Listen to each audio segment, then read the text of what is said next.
السلام علیکم ورحمۃ اللہ وبرکاتہ۔ سامعین کرام، آئیے ہم اپنے لیے رات کا دربان مقرر کرتے ہیں۔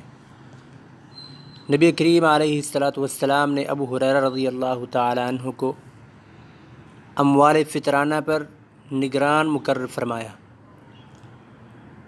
تو رات کے وقت ایک شخص آیا اور اس نے آ کر وہاں سے مال چرانا شروع کر دیا۔ ابو ہریرہ رضی اللہ تعالیٰ عنہ نے اس شخص کو پکڑ لیا۔ جب اس کو پکڑا تو وہ بڑی منتیں کرنے لگا اور کہنے لگا کہ میں بڑا غریب ہوں، محتاج ہوں، مجھے چھوڑ دیجئے، میرے چھوٹے چھوٹے بچے ہیں۔ تو آپ رضی اللہ تعالیٰ عنہ کو اس پر ترس آیا اور آپ نے اس کو چھوڑ دیا۔ تو جب صبح ہوئی تو آپ علیہ السلام نے پوچھا، اے ابو ہریرہ، رات والے چور کا کیا بنا؟ تو ابو ہریرہ فرمانے لگے، اے اللہ کے حبیب، اس نے مجھ سے یہ کہا کہ میں بڑا محتاج ہوں، تنگ دست ہوں، مجھے چھوڑ دیجئے۔ مجھے ترس آیا اور میں نے اس کو چھوڑ دیا۔ تو آپ علیہ السلام نے فرمایا، وہ دوبارہ پھر آئے گا۔ ابو ہریرہ رضی اللہ تعالیٰ عنہ اب جب رات کو پہرے کے لیے کھڑے ہوئے تو بڑے محتاط انداز میں کھڑے ہوئے، کیونکہ اللہ کے حبیب علیہ السلام نے فرمایا تھا کہ وہ آج پھر آئے گا اور یقیناً وہ آئے گا۔ تو اس طاق میں کھڑے تھے کہ آج پھر وہ شخص آئے گا۔ وہی ہوا، وہ شخص دوبارہ آیا اور آ کر اس نے مال چرانا شروع کیا۔ صحابی رسول نے پھر اس کو پکڑ لیا۔ پھر وہ منتیں سماجتیں کرنے لگا کہ میں محتاج ہوں، میرے چھوٹے چھوٹے بچے ہیں، میں غریب ہوں، مجھے چھوڑ دیجئے۔ تو ابو ہریرہ رضی اللہ تعالیٰ عنہ نے سوچا کہ چلو کوئی بات نہیں، دوسری بار ہے، میں اس کو پھر چھوڑ دیتا ہوں۔ اس پر ترس کھایا اور اس کو چھوڑ دیا۔ صبح ہوئی تو آپ علیہ السلام نے پوچھا کہ تمہارے اس چور کا کیا بنا، اس شخص کا کیا بنا جو رات کو تمہارے پاس آیا تھا؟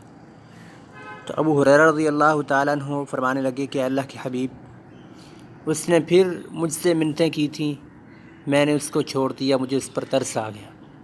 تو آپ نے فرمایا، ابو ہریرہ، وہ دوبارہ پھر آئے گا۔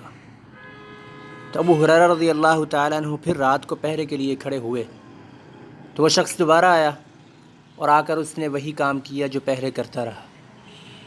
تو اب کی بار ابو ہریرہ رضی اللہ تعالیٰ عنہ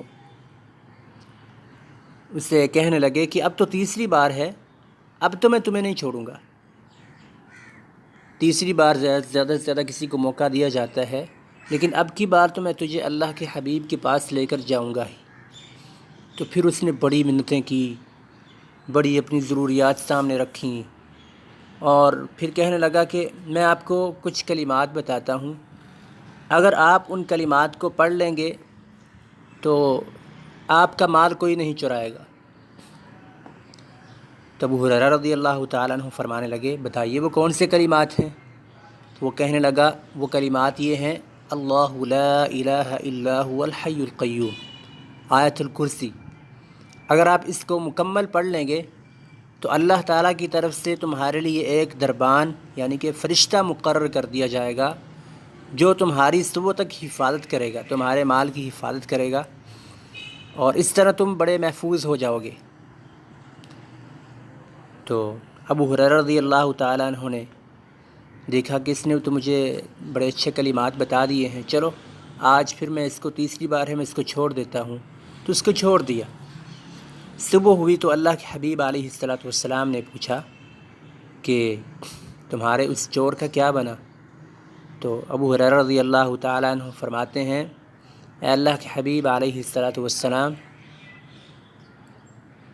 اس نے مجھے کلمات بتائے ہیں کہ اگر میں ان کلمات کو پڑھوں تو اللہ تعالیٰ کی طرف سے دربان مقرر کر دیا جائے گا۔ تو میں نے اس سے یہ کلمات سننے کے بعد میں نے اس کو چھوڑ دیا۔ میں نے سوچا کہ ہو سکتا ہے ان کلمات کی وجہ سے مجھے کوئی فائدہ مل جائے۔ تو آپ علیہ السلام نے پوچھا کہ وہ کون سے کلمات تجھے اس نے بتائے ہیں؟ تو آپ نے فرمایا کہ وہ آیت الکرسی ہے۔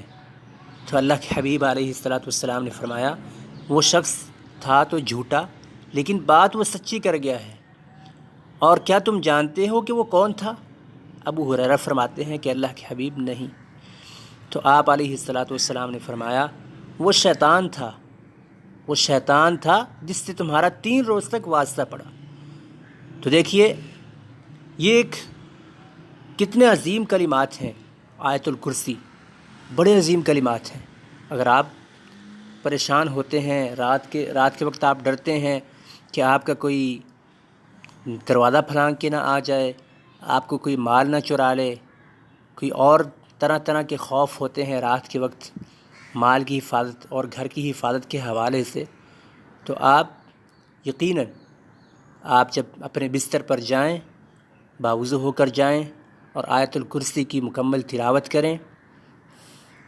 اس آیت کو پڑھنے کے بعد اپنے اوپر اور اپنے گرد اس کو پھونک لیں، انشاءاللہ اللہ تعالیٰ کی طرف سے ایک دربان محافظ فرشتہ مقرر کر دیا جائے گا جو صبح تک آپ کی حفاظت کرے گا۔ بارک اللہ فیکم۔ اچھی بات پھیلانا یہ ایک صدقہ ہے، صدقہ جاریہ ہے، تو آپ بھی اس میں شریک بنیے۔ بارک اللہ فیکم۔ السلام علیکم ورحمۃ اللہ وبرکاتہ۔